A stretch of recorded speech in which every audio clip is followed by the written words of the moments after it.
Who cares? I mean, it's a detail. It's a detail. I spoke to him. I'll speak to him again when it matters.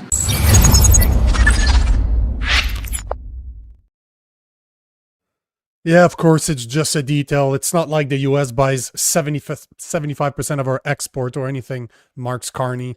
My name is Nico Lagan, and I'm too conservative for the conservatives. My co-host, Rob Ambrose, not woke enough for the liberals. We are the political orphans.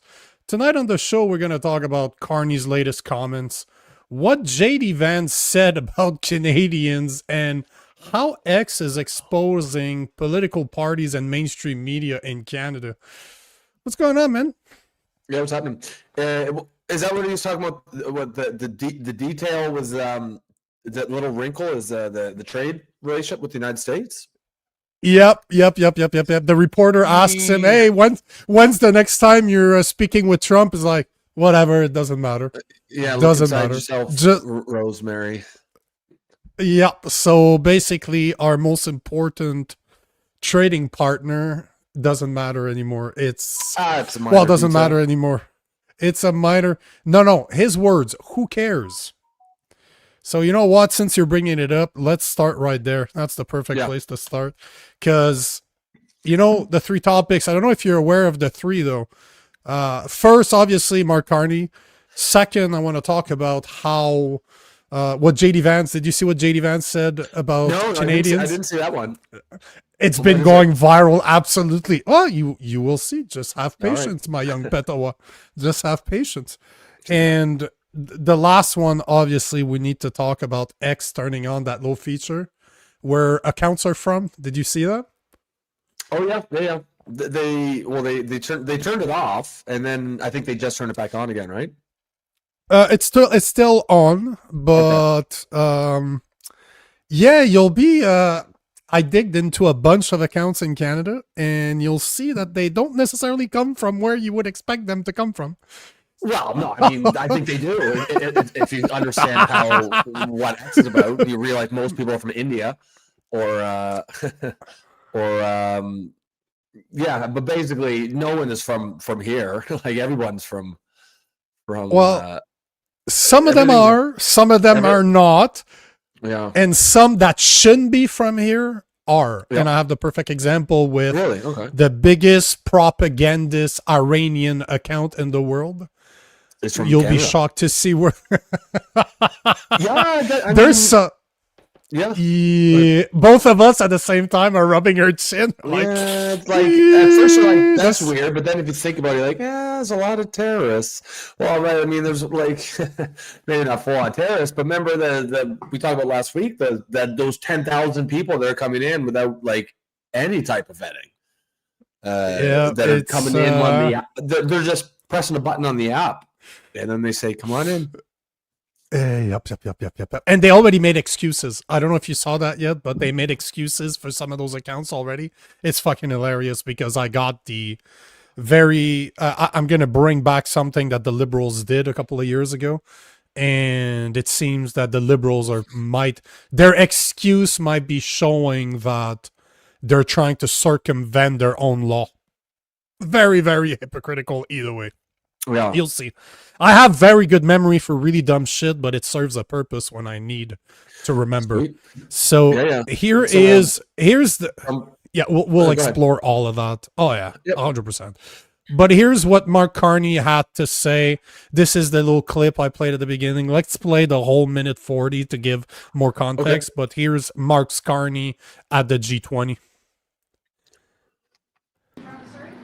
Who cares? I mean, it's a detail. It's a detail. I spoke to him. I'll speak to him again when it matters. I mean, the sort of...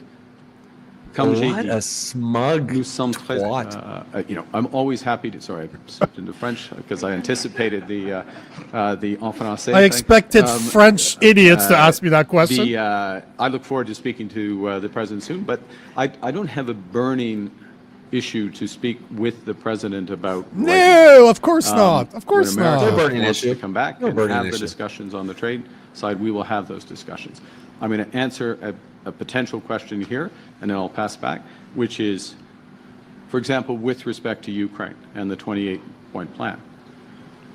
We are a core member of the Coalition of the Willing. You would have seen a demonstration of that yesterday with the meeting of European leaders, a core group of European leaders, the Prime Minister of Japan, ourselves, and which formed a common position.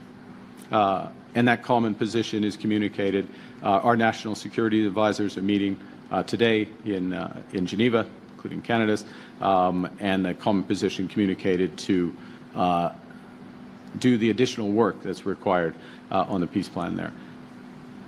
Each of us do not need to call President Trump and communicate that position. We need to. So basically, I'm just going to pause it for a second because there's still about 20 seconds left. But basically what he's saying is that he doesn't have any pressing issue to speak with the President of the United States, like 75% of our exports.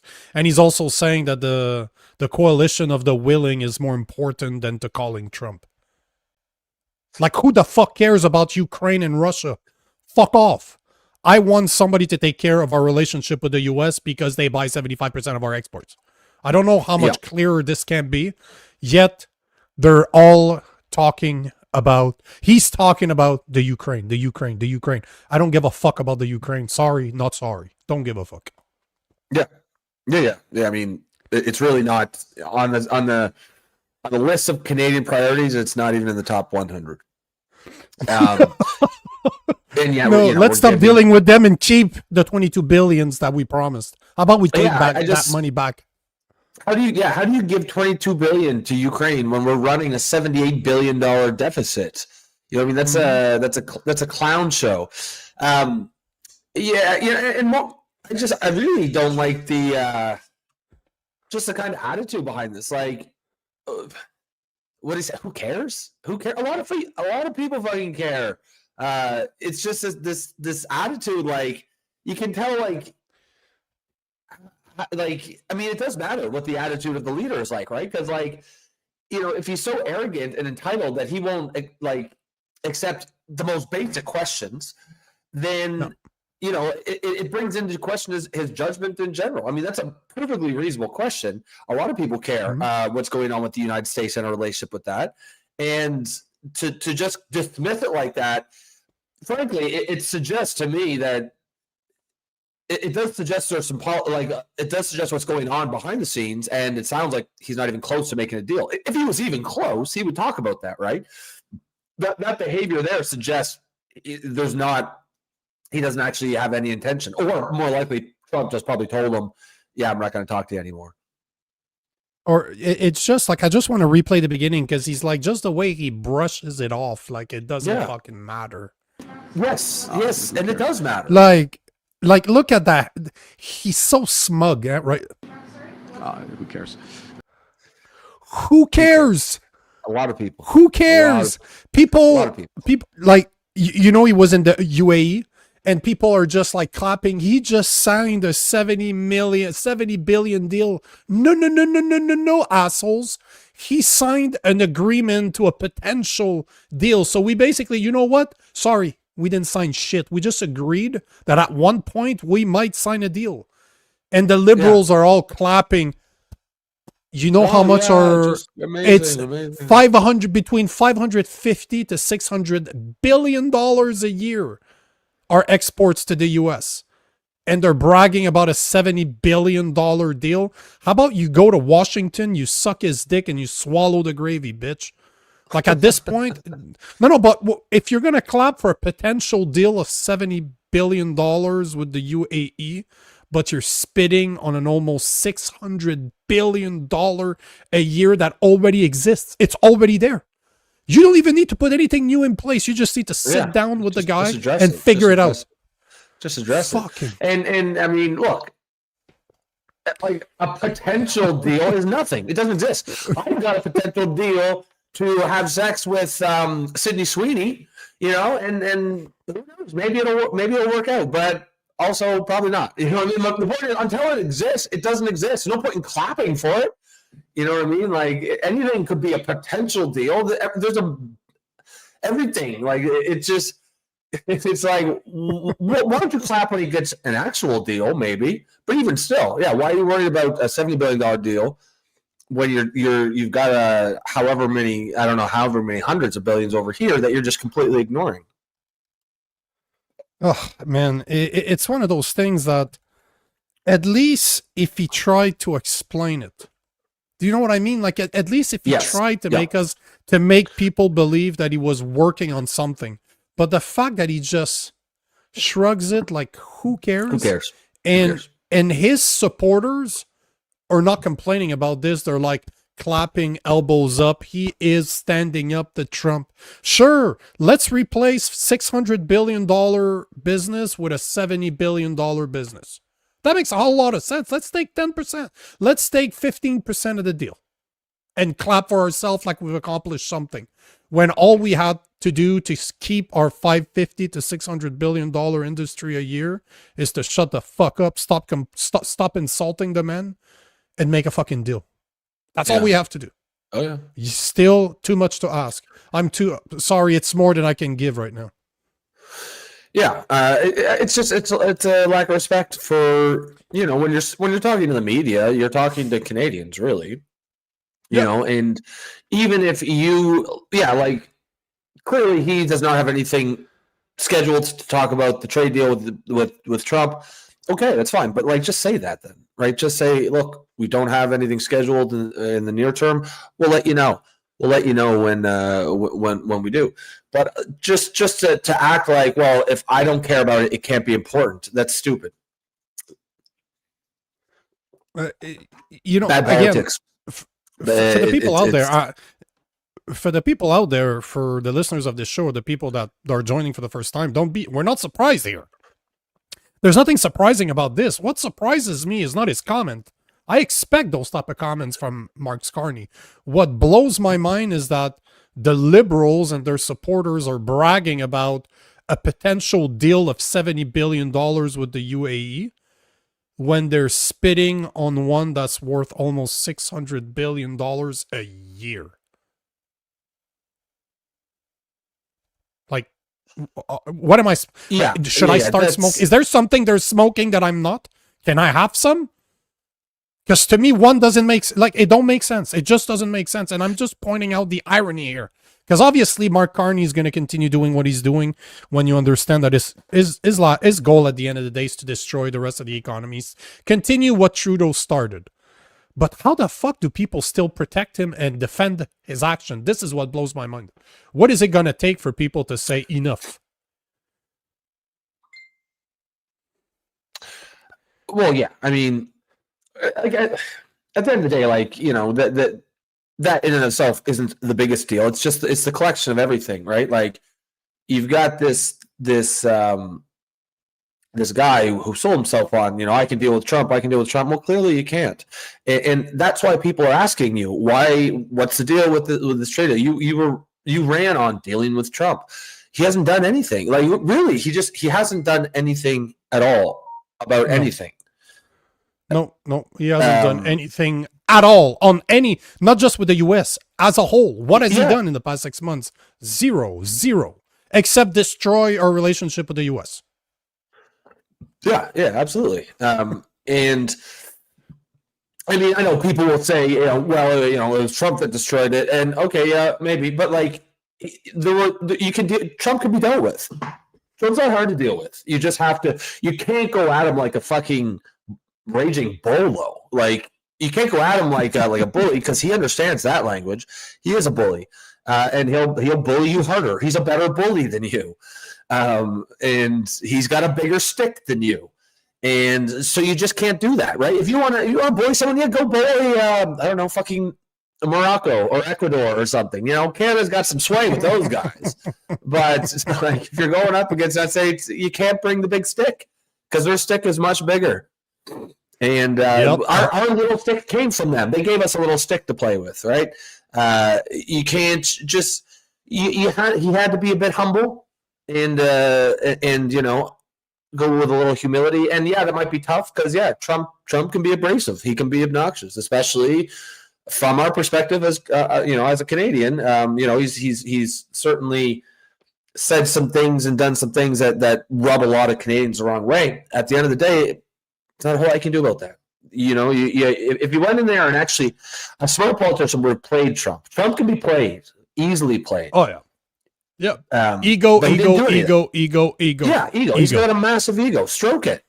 Yeah. Give him a reach around on the ego. Stroke that ego. Like double fist his ego. Rim. Right? Just double fist. Give him the pepper grinder.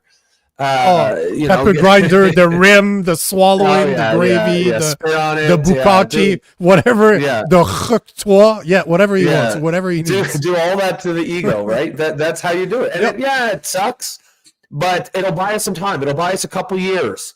And then in those couple years, then you're investing back in the economy. Then you're investing in export capacity on both coasts. And then we don't have to. Then we don't have to suck the royal dick. Not anymore. We might just have to fondle with the balls, but right. We don't have to do buy us time. Thing. Yeah, we're handy once in a while. But wise guys making a point here. Liberals are cucks through and through. At the same time, Dosas is absolutely right. Northern perspective blows Pierre so hard, makes me sad. All the views are Pierre balls fondlers as well. But it happens on both sides, right? It's not just Northern perspective. It's a lot of the guys, a lot of the conservative accounts out there, and I'm quoting, obviously, that are doing the same thing. So that's not just on the liberal side. It's definitely on the conservative side too. And both sides need to remember that those guys are not working for us. Clearly, they don't care. Clearly, they don't care. Pierre had all the opportunities in the world to dismantle this government, chose not to.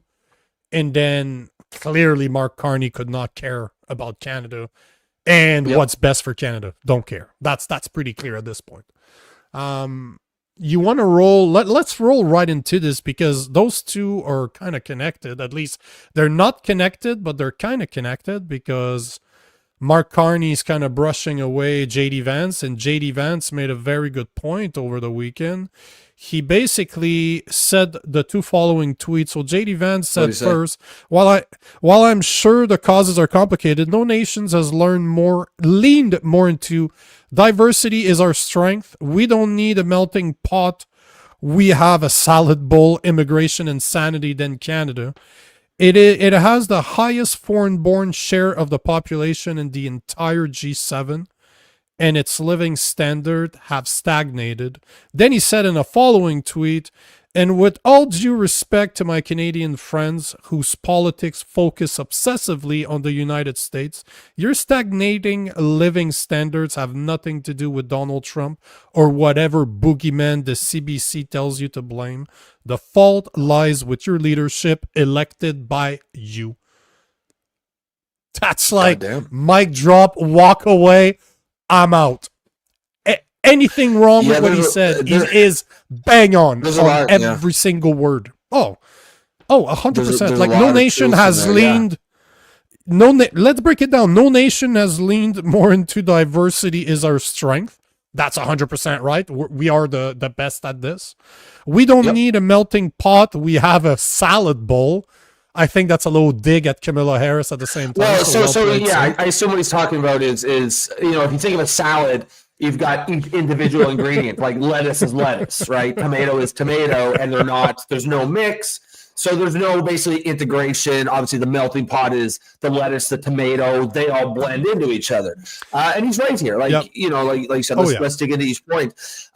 Diversity is our strength is a nonsense slogan that is extremely harmful when you actually believe it. Because it doesn't make any sense. Diversity is a thing that can be good and it can be bad, but to say it is in and of itself a strength is absurd. It's ridiculous. Like, what if your diversity includes a diverse mix of all the rapists across the country? But they're diverse. That's diverse. Not diverse. That's diversity. It's not good diversity. So this idea that diversity is a strength, an inherent strength, is stupid, right? What's a strength is social cohesion. People who all, like, when a nation has a group of people who all share the same, more or less, the same goals, who are working towards common goals, common values, common identity, that is what gives you strength. If diversity is part of it, that's great. I mean, I don't have any issue with diversity in and of itself, but nor is it a virtue in and of itself. It's not bad in and of itself, but it's not good in it. It's just a thing. And America, they're famous for the melting pot, right? And he's correct in that. When you come from, wherever you come from, you're an American first, and then whatever, an American Iranian, American, American African or African American, what have you. But there's strength in that because you have a common identity, shared values, right? At least in theory. Obviously, not every single person, but this this idea that because Canada is anyone who's from here understands that the words assimilation or assimilation. There's another one, I forget it though, but those are 4-letter words. Those are considered bad words, right? To expect an immigrant to assimilate and be like us is racist, which is absolute fucking nonsense. There has to be a common default Canadian identity that every Canadian subscribes to, and that doesn't have to have anything to do with race. You can be, and I know some, like brown immigrants all over the world who have been here for forever, or their parents moved here, and they are fully integrated. They are Canadian in every single way. They value Canada. They are patriotic. And in a lot of ways, patriotic immigrants are among the most patriotic citizens in the country. So, that all is a strength, but it's a weakness to bring a bunch of people from all over the world and not just not push them to integrate, but actively discourage integration, actively discourage assimilation. That's suicidal. Mm-hmm. Couldn't agree with you more. Yeah, and this is absolutely like, and yeah. So JD Vance is absolutely correct. Do you want to bring that up again? Because there was 100%. I'm gonna bring it back up right now, pal. Yeah. Okay, it's there now. You go. I just want to make sure that we address one of the comments because that brings up another can of worm that I wanted to address, and I totally forgot to find. I can't find the video right now, but we can talk about it. Either way, go ahead. Can you see it? Yeah, okay, so the next point is, and I just want to take this here from Martin Howard. I think it might be a first time comment. Welcome, thanks, sir. He says, Vance is a clown. His advice is helpful to every country, including his own. He may or may not be a clown. I mean, I don't particularly think he is. I think he's a pretty smart guy. But in this moment, we're talking about this advice. We're talking about what he's talking about right now, and that is not unhelpful advice. So, I mean, the 0 for 1 there, because the advice I'm looking at in front of me, that's very helpful advice. That's exactly advice that this country should be taking. I have no opinion in this moment on anything else he said, because we're talking about this, but everything I'm looking at right here is all bang on. As he continues, it has the highest foreign-born share of the population in the entire G7, and its living standards have stagnated. That is correct. It's entirely fine to have a certain percentage of foreign-born share of the population, but there does become a point where once you pass this, it's actually it's a huge negative, right? Because there is no shared identity. There's no common ground. A country which does not push any type of assimilation or integration, which allows people to remain completely separate from their host nation, form societies within societies, and that's exactly what's happening all across Canada. It's like those dragon boats, those giant canoes or something, but everyone's paddling a different fucking direction. You know what I mean? Yep. It's a nonsense thing. You need a shared direction. You need a shared identity, and that identity can be based on silly things like hockey. Hockey is a common shared identity in Canada. That's fine. It can't be just based on hockey, but when we're talking about shared identity, it's a collection of different things, right? And and this is just basic human psychology. This has nothing to do with politics. You throw a bunch of strangers into a room together and they have no common identity, no common ground, they're not going to be productive. If you throw a bunch of people who all share the same goals, who all share a common identity, who know that they're working towards something, they will be productive. So I mean, he's I want to ask if you want to put the comment back on, because yes, I'd like to ask a question, and I'm gonna name I'll bring it up here. Martin Howard. So Martin, in this example, What did he say that was unhelpful? Because to me, every single point he made there is brilliant. He's absolutely right. And I've been saying this for months, if not a year now. Like this is nothing. Everything that he's saying there is common sense.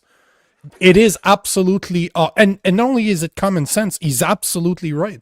Like he's talking about, he mentions it has the highest foreign-born share of the population in the entire G7, and its living standards have stagnated. Okay, so the highest born, that is true. I made the calculation. By 2035, Canada's population will be over 50% of people that weren't born here, or their parents weren't born here. Like kids born from parents that weren't born here. 50% of the population by 2037, if I remember correctly. Not 2035, but 2037. Those people are not here to assimilate. You're literally talking about immigrants that come here to take advantage of our system. Because those people are not coming from the places that we want them to come. A third of immigration coming to Canada right now are Indians. Why the fuck do we need Indians here? Like, nothing against Indians, but what do they bring to Canada? Are they highly educated? Are they bringing skills that we do not have in Canada? Because my understanding of immigration is that it's supposed to help the country that is hosting them. We're not supposed, it's not our responsibility to take care of other countries. It's not. Not when 25.5% of Canadian households can't afford daily necessities like food. When our government tax the average Canadian worker, 42% of its salary is gone to taxes, to some type of municipal, provincial, or federal taxes. Canadian cannot afford to take care of the fucking world. We can't even take care of ourselves. Remember what they tell you on an airplane. If something happens and you see those little oxygen masks fall, put yours first before you help your kids, because you're not going to be any help to them if you die prior to helping them. This is the situation in which we are. So it has the highest foreign born. It's absolutely true. Then he says, with all due respect to my Canadian friends whose politics focus obsessively on the United States, you're stagnating living standards. Over the past 10 years, since Trudeau took power, 2015, our GDP per capita has gone up 1%, while the US has gone up 20%, meaning 20 times our GDP per capita over the past 10 years. And until that point, we were head to head. How many times have we showed that graph where we're just following each other over the years, over the decades, and then Pop Trudeau comes into power, stagnates. That's 10 years of liberal policies have caused our economy to collapse. Now, is Trump taking advantage of our situation right now as a businessman? Yes, he is. We would do the same fucking thing if the US we had a way to fuck the US. We would do the same thing. Oh yeah, absolutely. Don't tell me that we wouldn't. We would.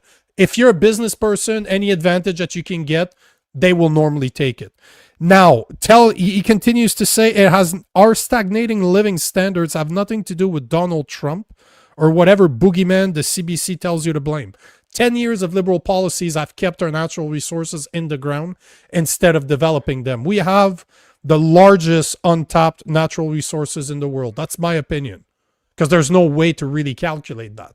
But we have all the natural resources in the world. Third biggest oil and gas reserve. We have trees that we don't even know what to fucking do with them. We have lumber. We have hydroelectricity. We're the biggest producer of hydroelectricity in the world. We have all the ways to become an energy superpower, and the only reason that we are not living like we were in the UAE or we were in Saudi Arabia is because our government is preventing us from exploiting our natural resources. We are literally shooting ourselves in the foot. And then he finishes, he says Donald Trump or whatever boogeyman the CBC tells you to blame. They're not. Donald Trump has been in power since January this year, so 10 months. He's not responsible for 10 years of liberal policies. 10 months versus 10 years. Not his fault. And then to say the CBC tells you to blame. Just look at who voted for Mark Carney. largely the boomers that still believe the CBC. And then the fault lies with your leadership elected by you. What did he say that was inaccurate in there? 100% accurate, every single word of those. I mean, that's probably the most tweets. That's probably the most relevant point, the one that Canadians most need to listen to. Donald Trump has nothing to do with Canada's stagnating economy, and no, that's not a defense of Donald Trump, or you could hate Donald Trump, but that's still a fact. And it is harmful to our economy when we believe that it is, because it prevents us from actually getting towards the solutions. If we don't understand what the problem is, how can we address it? attempt to address it and get to a solution? And someone might say, "Oh, well, what about the tariffs?" No doubt. 2-3 years from now, when our economy is in the shitter, it will be accurate that Donald Trump has been responsible for some of it, some of the downswing of Canada's economy. But again, we've put ourselves in that position. We've put ourselves, after 10 years of stagnant economy, 10 years of liberal policies, have put us in a position where Donald Trump has the ability to hurt us. And why put yourself in that position where anyone can hurt you? What you want to do is make yourself immune to the behaviors or the actions of other countries. And we haven't done any of that. Our leaders have been weak and dumb, and they thought that America was going to allow us to ride the gravy train forever, so we didn't need to invest in our economy in any real way, and we could spend our money and our time and our effort on things like making sure that all the cities have their main streets decked out in pride flags for the parades, and just nonsense, just fucking stuff that doesn't fucking matter. Culture wars bullshit. Government's got to get back to bread and butter issues, man. Fucking fix some potholes, but also just go ahead. It's not like we don't have the natural resources. That's the thing, right? That's what drives me absolutely nuts.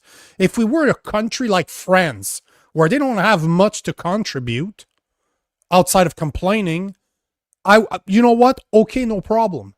We have all the natural resources in the world to become top 5, if not top 3 superpower in the world. Yeah, we have absolutely. The second biggest country with like the 37th population size in the world. Like, that's how small our population is. Like, France has almost twice as many people as we do, with a fucking country that fits in Quebec. Are you kidding me? We have whole Canada. We have the second largest country, and our natural resources are in the ground. That is not Donald Trump's fault.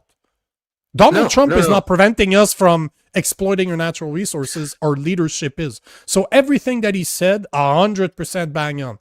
You don't need to like the guy in order to agree with his point. There's a lot of stuff that people... I want to take this one from Marty. He says, "Why are we listening to Vance? His goal is to sow division among us. Clear it's working." It doesn't matter who said. This is one thing that drives me nuts about the left, and I say this as a liberal. They think that the person who says something fucking matters, and if it's someone they like, they'll listen to them, and if it's someone they don't, they won't. That's nonsense. If it helps you, like, run that through an AI and get an AI to create a video where Mickey Mouse says that. And that's the point. Is the words are what's important. It doesn't matter who fucking said it. If it bothers you that JD Vance said it, then create an AI and have it Goofy says it or Donald Duck or something, and then address it. But the point is, the words are the issue, right? We need to be adults.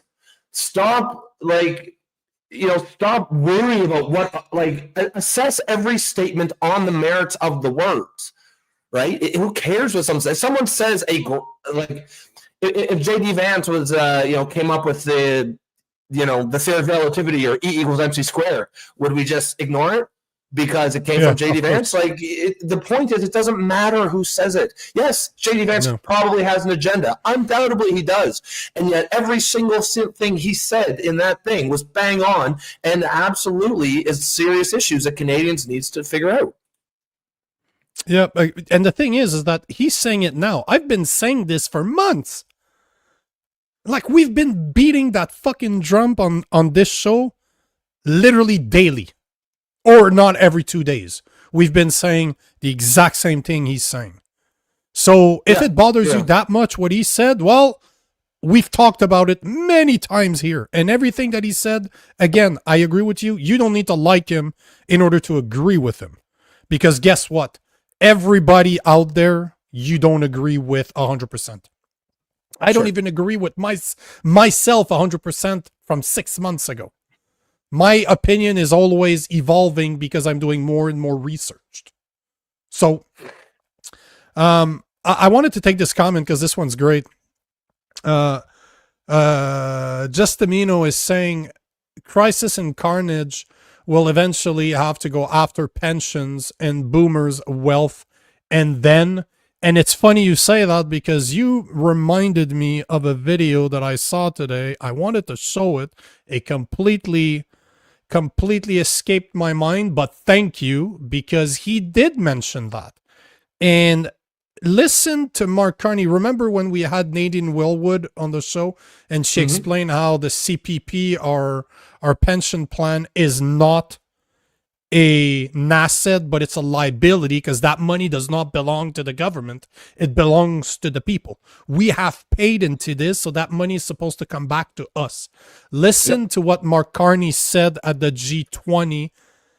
And this is, I think he said this yesterday. No, 2 days ago. So listen to this. Great comment, by the way. The Minister of Finance will lead a delegation of Canada's pension funds. $2 trillion of capital, which almost begins to sound significant in the UAE. Of capital. $2 trillion in capital, the Canadian pension funds. They will come here next year early to deepen existing partnerships and develop new investment opportunities together. What? The Minister of Finance will... He's literally... Is he acting? He's acting like the pension fund is just a giant fund of money that they can use, and that's not correct. That is not correct. Like that's as Nadine was saying, that like there are like a traditional pension fund. That is how it works, right? Like the workers will put into, the famous, I don't know if you know who Jimmy Hoffa is, but he was a Teamsters president union in like the 70s or 80s. He was involved with the mob, but he basically built Vegas because he would give out loans from the Teamster pension fund to mobsters to build Las Vegas. Nice. But the point is that existed. It was a fund of money, and then as Teamsters throughout the union would retire, they would get paid out from that fund. And that's not what's going on here. That's not what the CPP is. It is not a fund. Like when they take our money every paycheck, right? You can see it, how much they take from the CPP. But that doesn't go into a fund earmarked for you when you retire. That just goes into the general Canadian revenues, and they just assume and hope that you'll have enough. There will be enough revenue to give you your pension when you retire.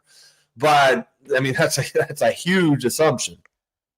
So not only did they mark it as a source of income, like as possible capital in their budget, now they're bragging about it after they received the confirmation of maybe making a deal with the UAE. It's absolutely insane. He's absolutely going to decapitate, just destroy the rest of Canada. Absolutely destroy it. Before we go to the next one, there's a hold on, there was a comment by Trevor Benson. There you go. Just while you're looking for that, I wanted to quickly take this, not even take a comment, but just talk about the comments we've been doing from Martin Howard. Okay, sorry. Go ahead. Martin Howard. It's already there. I just wanted to tell Martin, if you're still listening, man, like we're not picking on you or anything like that. I think it's your first time here on the show, so appreciate the comments. But this is all, we definitely like comments that disagree with us. That's what the show's all about. But, obviously it is a debate show, so we will push back, but keep them coming. Don't feel like you're not welcome here or anything. I just, normally if someone's new and they want us to make it seem like we're just piling on or anything like that. But, it's a good point because that's what Trevor Benson is one of our regulars, and I disagree with his comments. So I was just about to address that. So it's not about you, bro. It's really about we address comments, and we especially like the one where that disagree. And because at the end of the day, the goal of this show is just to promote civil discourse. It really doesn't matter if you're left, you're right, you agree, you disagree with us. all we want is for you to join the conversation because it's about polite conversation. I disagreed. When you weren't there last Thursday, I had Sean Buckley on the show. As much as I agree with a lot of things that he says, he's a constitutional lawyer, and I'm like, I don't agree with you. This is why I don't agree with you. We went on a conversation of about 15 minutes of disagreement, and even after the show, we agreed it was a good thing that we got to disagree, because most people don't look. No, but most people don't look for that. They look for that insult. Everyone likes to hear opinions that already agree with them, and that's a huge problem. That's why this polarization has gotten so bad, and social media makes it even worse. We all love our echo chambers, and I get it. It is comfortable. It is nice. But the whole point of the show is to push us out of that comfort zone, because we need to have the uncomfortable conversations and to show that there is a way to have these debates and discussions in a way that's still respectful. And Trevor is saying Vance is irrelevant. In what way? He's the VP of the biggest, he is the VP of the largest economic base in the world. Like, you want to sell shit, you want to sell to the US. They have the biggest buyer's economy in the world. They have the money to buy shit, or at least even if they don't have the money, they buy a lot of shit. But they're the biggest place you can sell to in the world. So to say that he's irrelevant, per se, but you don't need to. You don't need to like. But it doesn't matter that you like the guy or not. He's not. His comment is not irrelevant. It's actually quite fucking accurate. What he said, I agree with 100%. Everything he said, I'm like, yep, that's well said. That's well said. That's well said. That's well said. So to say that he's irrelevant, even if you disagreed with his comment, it's like calling Donald Trump irrelevant. You can hate him all you want. He ain't irrelevant. Yeah. Was there another comment? Because, man, there is a lot of comments out there. Oh, man, I love this. Yeah, there's a bunch of them. New Dog Production. Do you want to take comments? Yeah, I haven't. Want to grab no. There's another. Oh, yeah. There's something else we need to rip into. I'll just take the one from New Dog Production. I'll take Vance over Doughboy Doug, Marxist Carney, or really any Canadian politician.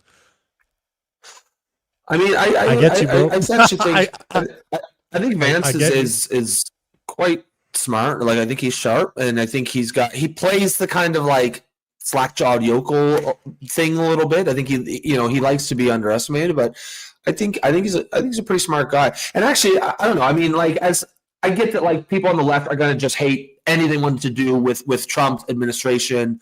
That's a given. But just from someone who's a liberal, or he at least has like liberal kind of like understanding of the world, I actually think JD Vance is probably one of the more reasonable guys. Like, if I was even like a dyed-in-the-wool, full-blown leftist, I wouldn't want any right winger to be in charge. But if I had to pick, I'd probably pick Vance. Like, he actually seems like kind of a pretty compassionate guy. He's not radical or extreme in any way. He kind of he's his job is to support Trump's policies, even the ones that might seem radical or extreme to some people. Like, some people think the ICE raids and stuff are radical and extreme, and he's got to go out and defend that. That's his job. But I think as a president, I think he'd actually be pretty like not centrist, but pretty moderate. Yeah. He'd be pretty. Sorry, you have center to right. watch. Center right. Yeah. There was I covered an event with Jason Levine last year, or at the beginning of the year, where he was at CPAC. Like the very conservative organization every year that they have in the US. Charlie Kirk was a big part of it. And he was on stage just having a conversation with the host. I can't remember who the host is. But literally, legs uncrossed, talking just like a bro. Like, he was just talking like a dude I'd have a drink and a cigar with to just talk with. Like, he was talking about the importance of masculinity, how men need to make a comeback to the family, and how marriage is important. Vance saying this? Yes, that's when I gained a lot of respect for Vance. Don't like him or don't. That's fine by me. But you can't just dismiss everything that he says because you don't like him. You can't do that. You just can't do that to people. And to say that guy doesn't matter, at the end of the day, he's the VP of our largest trading partner. So whatever that guy says towards us is kind of relevant. So yeah.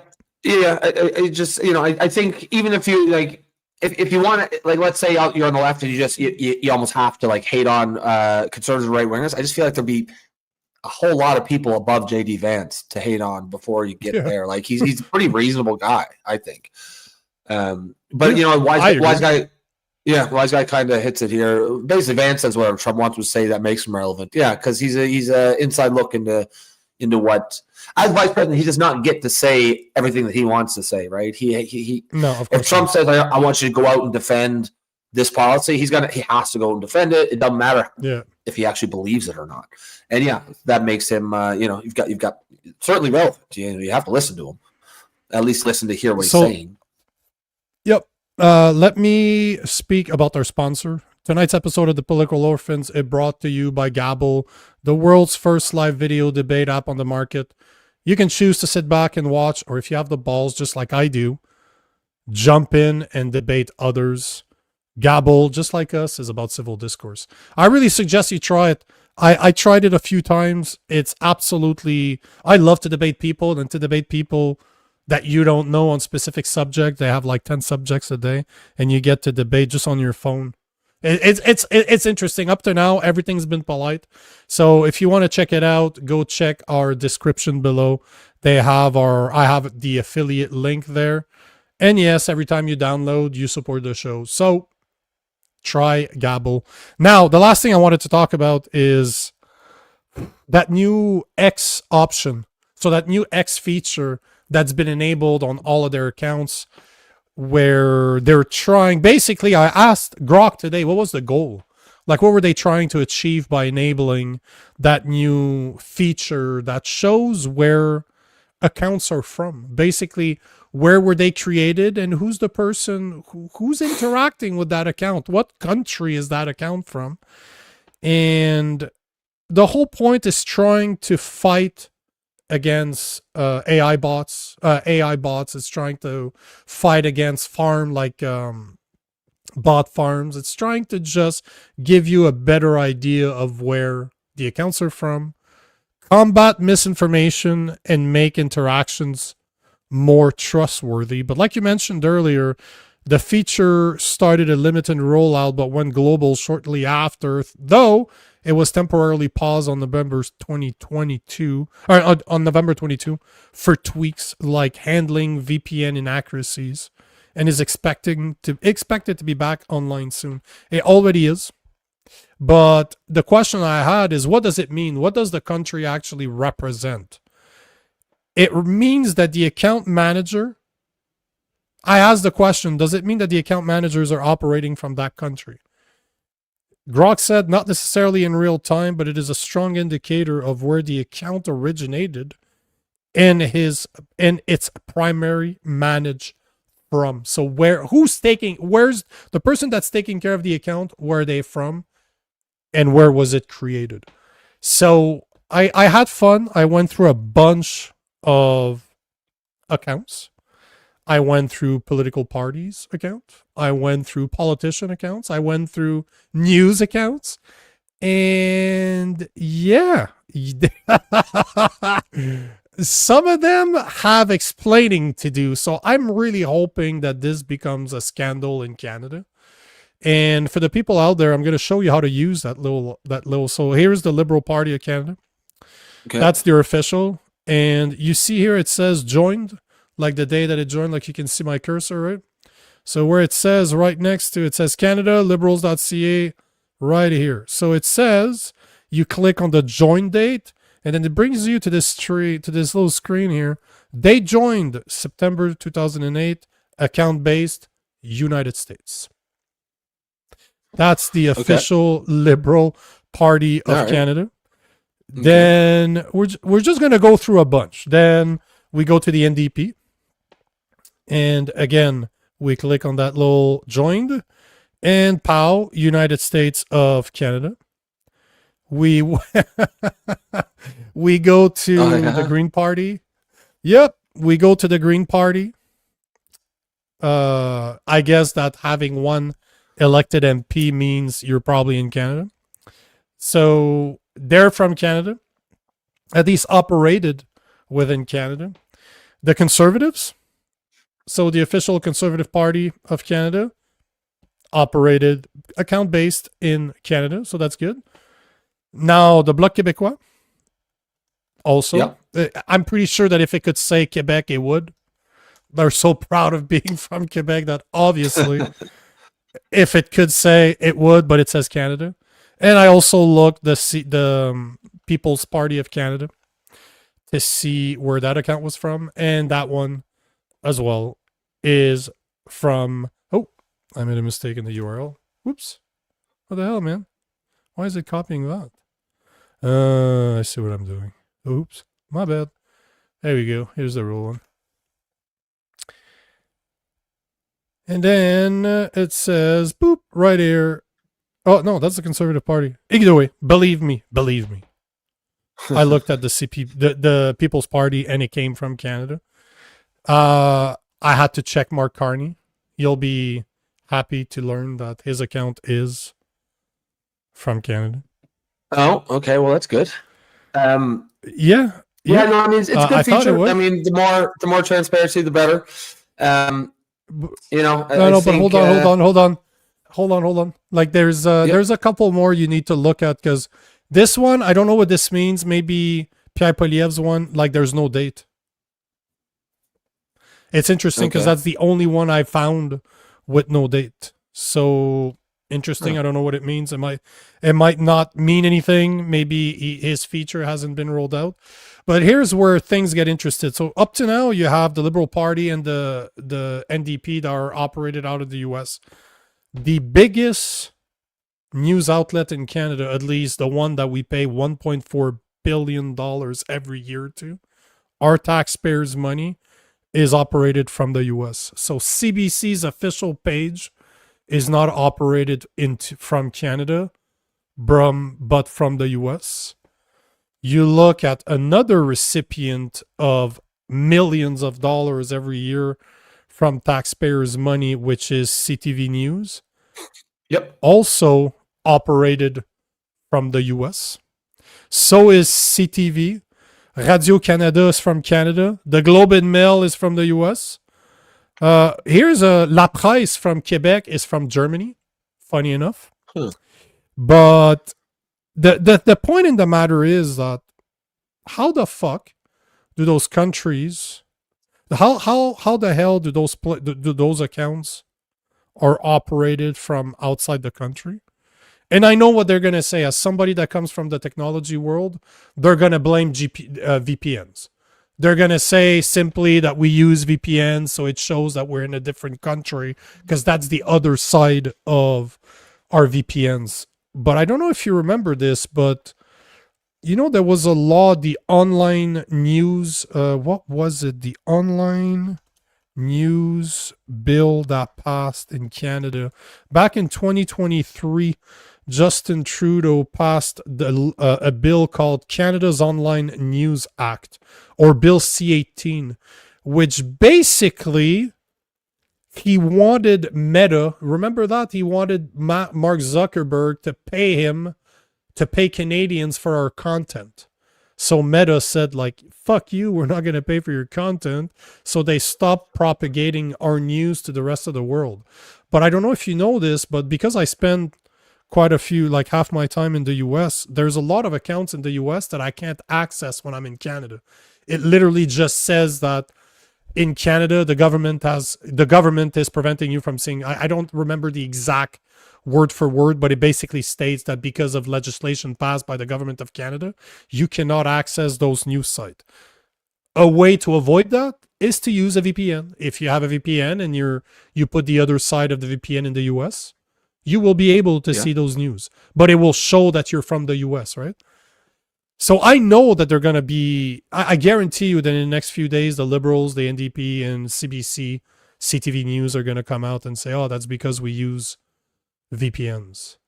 So basically, they're going to admit that they are trying to circumvent, but they're trying to circumvent the law that they put in place. The Liberals are the ones that put the Canada Online News Act in place. The only reason that this is happening right now, where we can't access all the news that we want, and other countries can access our news the way that they want, is because of that bill.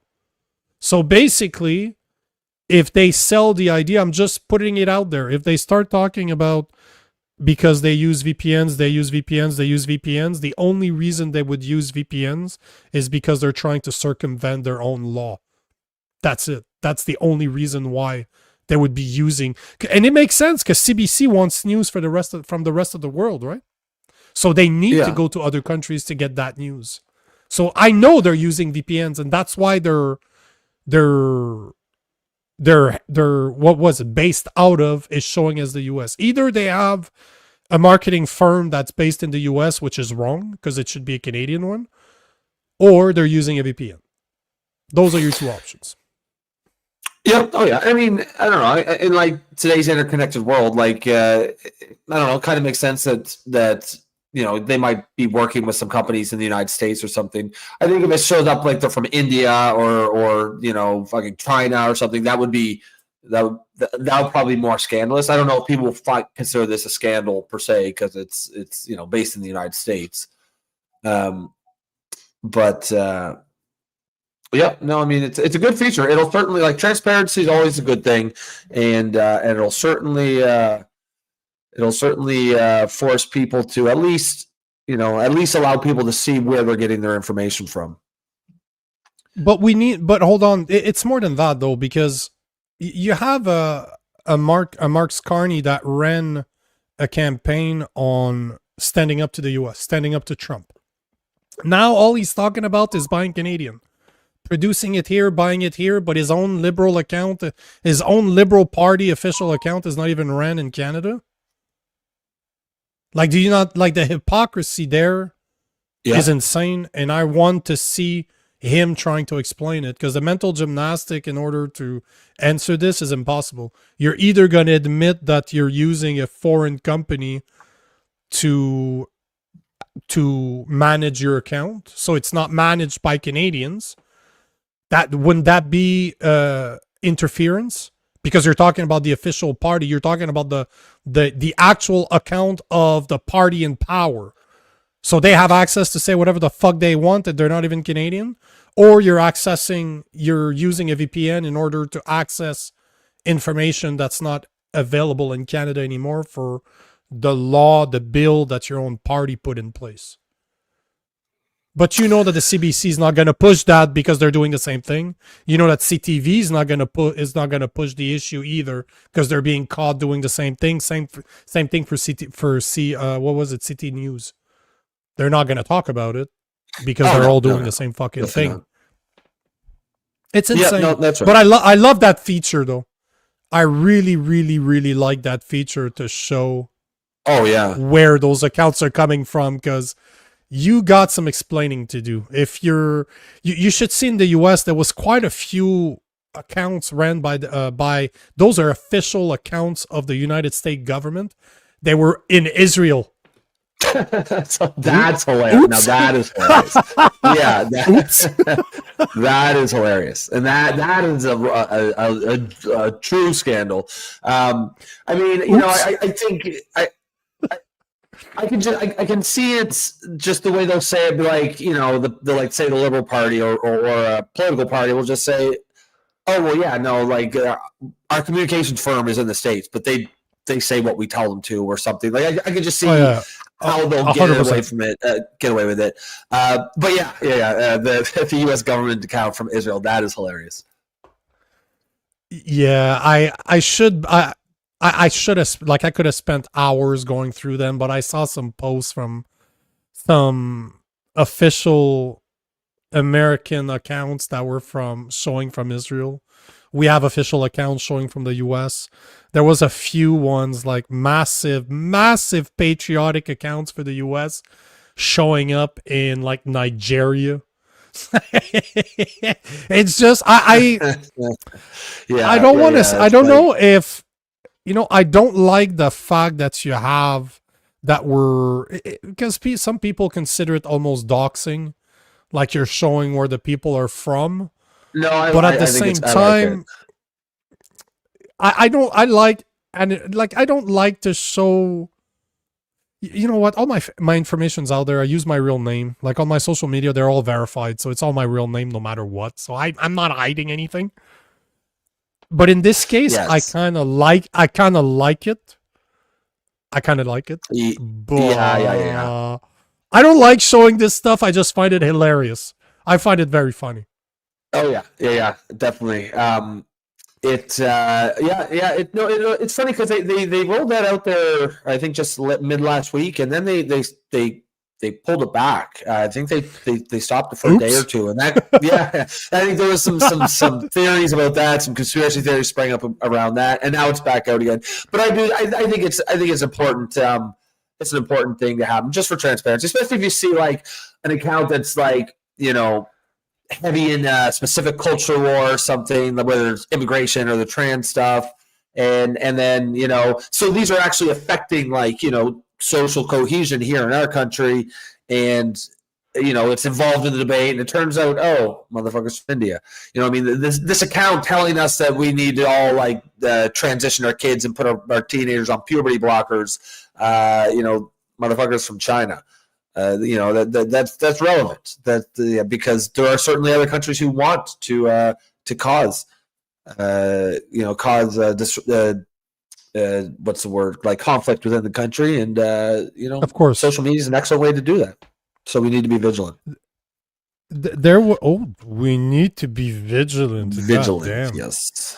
I'm trying to be the adult in the room here. Yes, be vigilant. My name is Rob. Yeah. My name is Rob Ambrose, and be very vigilant. Please, people, boys and girls, please be careful. Yeah. Please be careful. But there was one. Hold on, let me check. It was Table Salt that was talking about it earlier. I just want to show because there was one. It was an Iranian one. And it's recognized to be literally the biggest propaganda account for Iranian news in the world, and it's operated out of Canada. Really? Yeah, like that's a scandal. That's a serious issue. Yeah, I'm just looking to see if I can find the post. Oh, there you go. Yeah, I found it here. So I'm just gonna bring that up, and then we'll put a pin in it, like you like to say. We'll put a pin. We'll do the inverse of a grenade. We'll put the pin back in. Yeah, put the pin back in. So right here it says Iranian military monitor. That one is operated out of Canada, and if I'm not mistaken, it had like 14 million followers. Iranian military. That is crazy. Monitor. Yeah, so that is an influential account. Then that's actually having real effect in the real world, and it's entirely appropriate to know where these places are from or where these accounts are from. Yeah, I just want to make sure I'm not full of shit, because I swear it was either 1.4 million or 14 million Iranian military. The case, because I can't spell. Military monitor. I just want to make sure I don't want to lie here. Why doesn't it show it to me? Because I was able to find it earlier. Damn. Iran. It's not. God damn it. Iran. I'm sorry. Military. There you go. It's right here. I was looking at it. 1.6 million. 1.6 million followers, and this account is operated out of Canada, monitoring Iran's military activities and capabilities since 2009, independent media. So that's fucked up. Yeah, that is fucked up. So there you have it, man. Yep, you heard it here first, or second, or third, or somewhere else. You heard it somewhere else first, but you heard it, but we repeated it. Yeah, guys, we are definitely going to put a pin in it, as we like to say around here. A few minutes over, but not too much. Excellent show tonight, guys. New faces, lots of comments. If you are new, hopefully you come back. Stick around. As you can see, the show is heavily based around audience engagement, audience participation. We're just trying to have a conversation, all of us, and sort of set a model for how to have, respectful disagreements in ways, because we get it. Like, a lot of these topics are hot topics. You can get a little bit fired up because we do care about these issues, and I think that's why it's even more important to set a standard for how to have these conversations in a respectful and productive way. If you want to support the show, you can consider becoming a member. You can do that through YouTube for the low price of $2.99 per month. You can also slip us the tip. You can slip just the tip in your upper right-hand corner. There's a QR code. You can do that. And other than that, excellent start to the week, guys. We'll catch you tomorrow night, 8 p.m. Eastern time. Peace.